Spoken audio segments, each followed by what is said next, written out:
Every business has an ERP system, every one of them.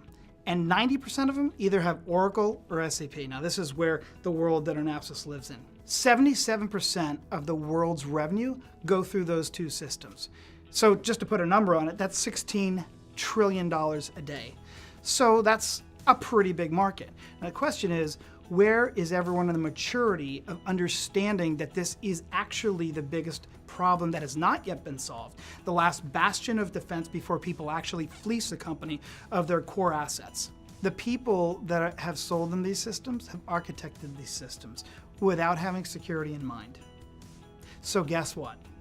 They're not secure. So 10 years ago, we had hacktivists going after critical infrastructure at the core where it matters. 5 years ago, nation states jumped in, China, Russia, etc.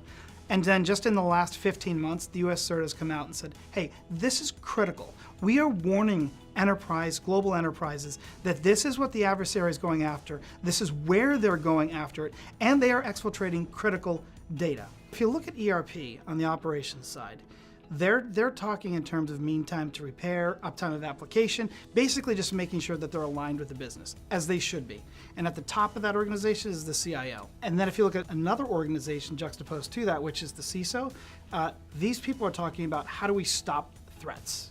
So they're talking about stopping it at the perimeter, monitoring it when they're actually coming in, and then if you think about what they're actually going after, they're actually going after the crown jewels. Okay, where are the crown jewels? The crown jewels are all in ERP. Enter this company, Anapsys. Well, what does Anapsys do? Well, first, it shows you where the material weaknesses are in ERP. So awareness, you can't improve upon that which you can't see. And second, it starts to monitor after you've gone to a state of good health, whether you're patching applications or doing different things to shore it up. So now you actually have a hardened inner core, which is great because all you right now have is a soft inner core and a hardened outer core. And really, as these two oceans, that is the operations side and the cybersecurity side, start to clash and come together, we are making sure that we're getting really relevant information to the business on the operations side and the security side. Companies that are forward-leaning now, that want a competitive advantage, are shoring up the critical assets where it matters, the inner core.